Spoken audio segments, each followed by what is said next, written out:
Friends, मैं हूं आपके साथ Kapil Sahu. Life science by Kapil Sahu classes में आपका स्वागत है। आज मैं आप लोगों के लिए एक इंटरेस्टिंग टॉपिक लेकर आया हूं जिसका नाम है कैल्शियम फॉस्फेट मेटाबॉलिज्म।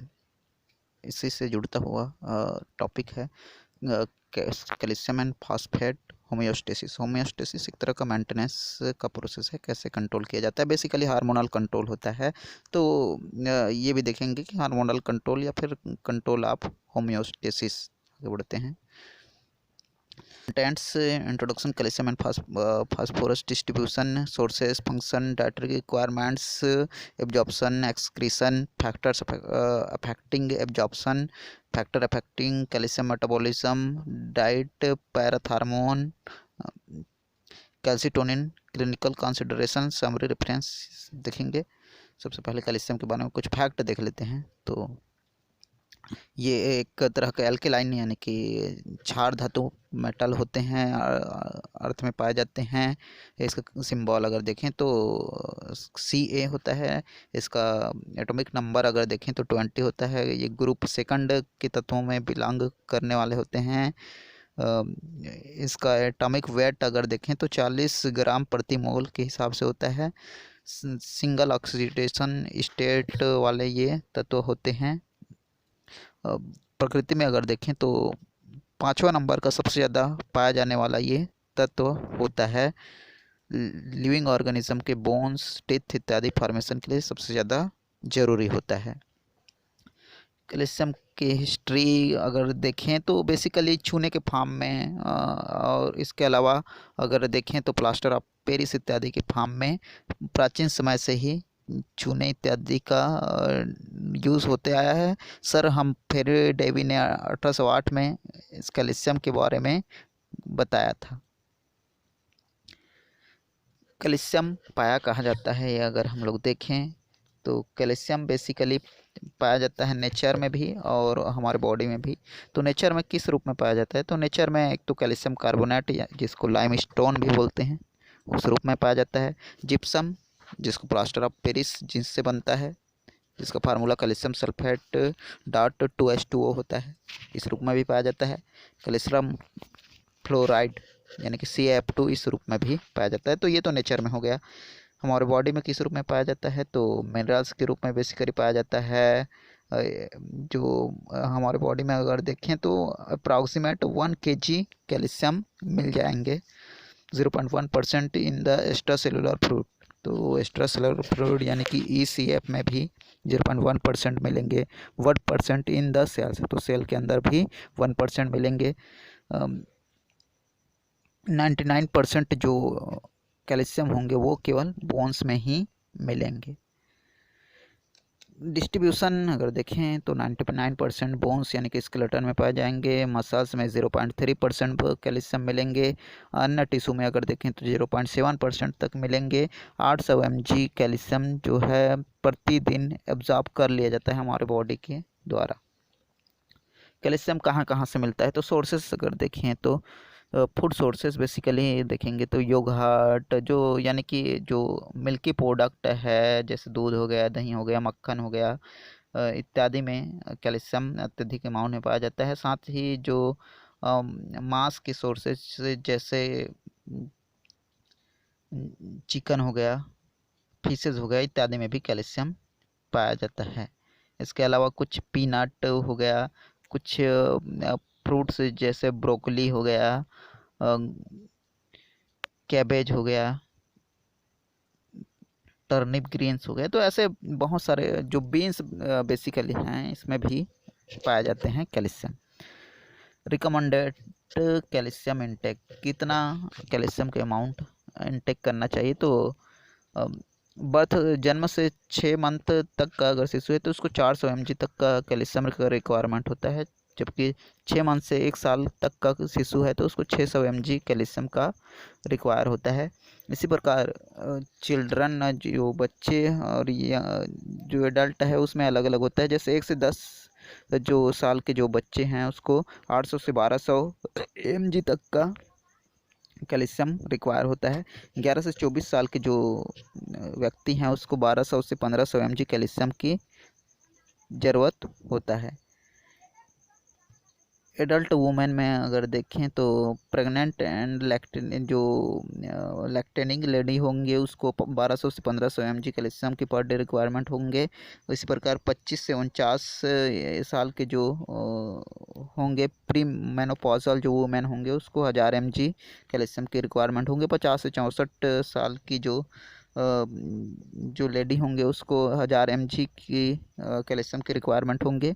50 से 64 साल के जो होंगे उसको 1500 mg, जबकि 65 ईयर से ऊपर के लोगों को 1500 mg तक का कैल्शियम का रिक्वायरमेंट होता है। एडल्ट मैन में अगर देखें तो 25 से 64 ईयर तक के जो एडल्ट मैन होंगे उसको 1000 mg, जबकि 65 साल से ऊपर के बुजुर्गों को और ज़्यादा कैल्शियम यानी कि 1500 mg तक का कैल्शियम का रिक्वायरमेंट होता है। फंक्शन देख लेते हैं जो प्रमुख होता है। तो मसल्स कॉन्ट्रैक्शन कैल्शियम के थ्रू ही होता है, कैल्शियम ही स्टिमुलेट करता है जिसकी वजह से मसल्स कॉन्ट्रैक्शन की प्रोसेस स्टार्ट होता है। बोन एंड टीथ के फॉर्मेशन में इंपॉर्टेंट रोल प्ले करता है। ब्लड के कोएगुलेशन में इंपॉर्टेंट रोल प्ले करता है। नर्व ट्रांसमिशन में इंपॉर्टेंट रोल प्ले करता है। कुछ हार्मोन के रिलीजिंग में इंपॉर्टेंट रोल प्ले करता है।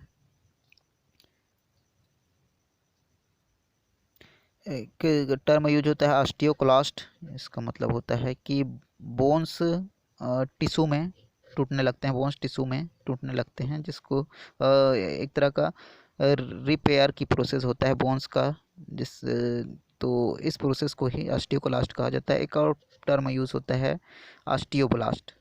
तो ऑस्टियोब्लास्ट की कंडीशन में जनरली बोन्स का फॉर्मेशन होता है, निर्माण होता है, सिंथेसाइज होता है।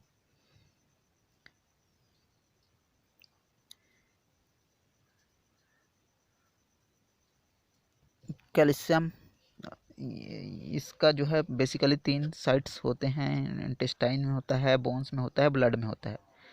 हार्मोन्स बेसिकली जो कंट्रोल करते हैं उसमें पैराथार्मोन जो पैराथायराइड ग्लैंड से सिक्रेट होता है, कैल्सिटोनिन ये भी समथिंग वहीं से सिक्रेट होता है, विटामिन डी जो लीवर इत्यादि में निर्माण होता है। केमिकल फॉर्म अगर देखें कैल्शियम का तो प्रोटीन बाउंड होते हैं, आयनिक कैल्शियम के रूप में पाए जाते हैं या क्रिस्टलाइन फॉर्म में भी मिलते हैं। क्रिस्टलाइन फॉर्म अगर इसका देखें तो हाइड्रोक्सी पेप्टाइड के रूप में मिलेंगे, या कैडमियम पैराफॉस्फेट के रूप में मिलेंगे, या डाइहाइड्राइड के रूप में मिलेंगे, या कैल्शियम ऑक्सलेट के रूप में मिलेंगे। पैथोलॉजिकल क्लासिफिकेशन अगर देखें तो डिस्ट्रॉफिक क्लासिफिकेशन देखने को मिलता है। इसी प्रकार मेटास्टैटिक क्लासिफिकेशन, कैल्शियम स्टोन इत्यादि देखने को मिलता है। एब्जॉर्प्शन एंड एक्सक्रीशन अगर देखें तो एब्जॉर्प्शन बेसिकली कैल्शियम का विटामिन डी की मदद से होता है जो लीवर में सिंथेसाइज होता है। इसके अलावा जो किडनी का जो प्रॉक्सिमल टिब्यूल और डिस्टल टिब्यूल इत्यादि वाले पोर्शन में एब्जॉर्प्शन होता है।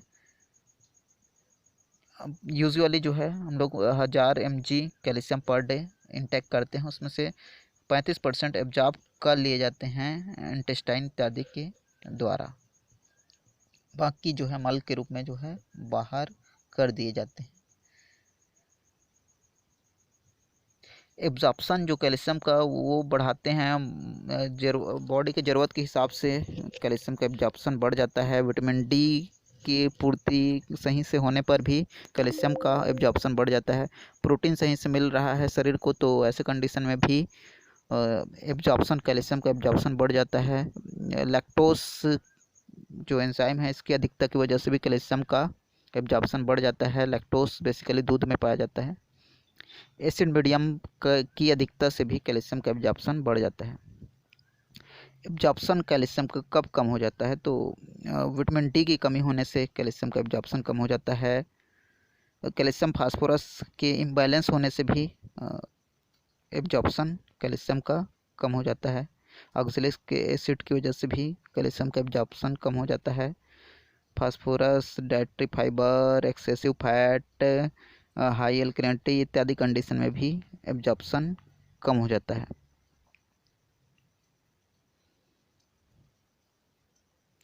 रेगुलेशन तो कैल्शियम पर regulation 3 hormone basically vitamin D, parathyroid hormone and calcitonin, इनके द्वारा कंट्रोल किया जाता है कैल्शियम लेवल पर। तो सबसे पहले देख लेते हैं विटामिन डी। उससे पहले देख लेते हैं पीटीएच यानी कि पैराथायराइड हार्मोन। तो पैराथायराइड हार्मोन किडनी को स्टिमुलेट करते हैं। ये किडनी स्मॉल इंटेस्टाइन से होते हुए active form of vitamin D में जब किडनी में ही ये चेंज होते हैं और किडनी से फिर ये स्मॉल इंटेस्टाइन में चले जाते हैं। फिर ब्लड में जो है कैल्शियम का लेवल मेंटेन किया जाता है, बढ़ा दिया जाता है। फिर वो बोन्स फॉर्मेशन इत्यादि में योगदान देते हैं।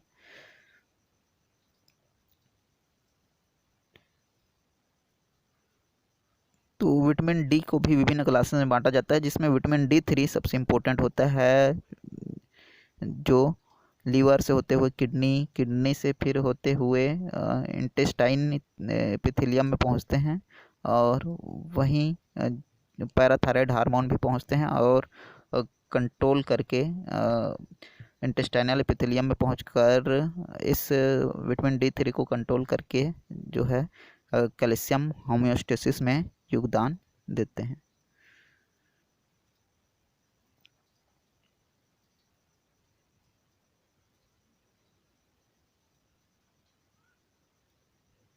पैराथायराइड हार्मोन 3 लेवल पर एक्शन करते हैं, बोन्स लेवल पर, किडनी लेवल पर और इंटेस्टाइन लेवल पर अलग अलग एक्शन शो करते हैं। अब देख लेते हैं फास्फेट होमियोस्टेसिस भी जरूरी होता है। फास्फोरस बेसिकली जिसका फार्मूला पी होता है। फास्फेट बॉडी कैल्शियम के जैसे ही इनका भी रिक्वायरमेंट होता है। बोन्स टीथ इत्यादि के फॉर्मेशन में इनका भी इम्पोर्टेंट रोल होता है। 85% प्रेजेंट इन बोन। तो फास्फेट बेसिकली 85% बोन्स में ही प्रेजेंट होते हैं, जो 85% के रूप में अगर ग्राम में देखें तो 500 से 600 ग्राम ये बोन्स में पाए जाते हैं। ये बेसिकली हाइड्रोक्सीपेटाइट के फॉर्म में जनरली बॉडी में पाया जाता है। फास्फोरस अगर डिस्ट्रीब्यूशन देखें तो 2.5 से 4.3 मिलीग्राम प्रत्येक 100 ml जो ब्लड इत्यादि होंगे उसमें प्रेजेंट होंगे एडल्ट में। इस प्रकार चिल्ड्रन में 5 से 6 mg पर 1000 ml ब्लड जो होंगे उसमें प्रेजेंट होंगे। स्केलेटन में फास्फेट 90%, इंट्रासेलुलर फ्लूइड में 5%, जबकि एक्स्ट्रा सेलुलर फ्लूइड में 0.3% तक ही फास्फेट देखने को मिलता है। बेसिकली किडनी और पैराथायराइड हार्मोन के द्वारा इन पर कंट्रोल किया जाता है। फास्फोरस के सोर्सेज अगर देखें तो लगभग सभी फूड में ये पाया जाता है। Basically milk, meat, fish, cereals यानी कि जो दाने हैं, पल्सेस एंड नट्स इत्यादि में भी हाई अमाउंट में फास्फोरस पाए जाते हैं। डेली रिक्वायरमेंट अगर देखें तो एडल्ट को 900 mg पर डे फास्फोरस की ज़रूरत पड़ता है, जबकि इन्फेंट्स जो हैं उसको 240 यानी कि जो चिल्ड्रन हैं उसको 240 mg तक का ही फास्फोरस की ज़रूरत होता है। प्रेग्नेंट एंड लैक्टेटिंग वो जो वुमेन होते हैं उसको 1200 mg यानी कि थोड़ा सा ज़्यादा फास्फोरस की ज़रूरत होता है। फंक्शन ऑफ फास्फोरस देखें तो बोन्स एंड टीथ के डेवलपमेंट के लिए इम्पोर्टेंट रोल प्ले करता है। हाई एनर्जी कंपाउंड के रूप में ये काम करता है। फास्फोलिपिड के फॉर्मेशन में, फास्फोप्रोटीन, डीएनए, आरएनए के फॉर्मेशन में इम्पोर्टेंट रोल प्ले करता है। फास्फोराइलेशन की प्रोसेस में एंजाइम की तरह भी ये कार्य करते हैं या इनकी उपस्थिति में कार्य होता है।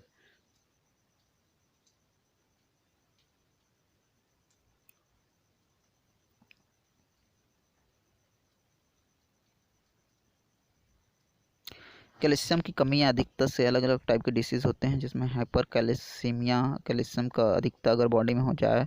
इसी प्रकार हाइपोकैल्सीमिया, कैल्शियम की कमी अगर बॉडी में हो जाए। तो ऐसे कंडीशन जनरली देखने को मिलते हैं।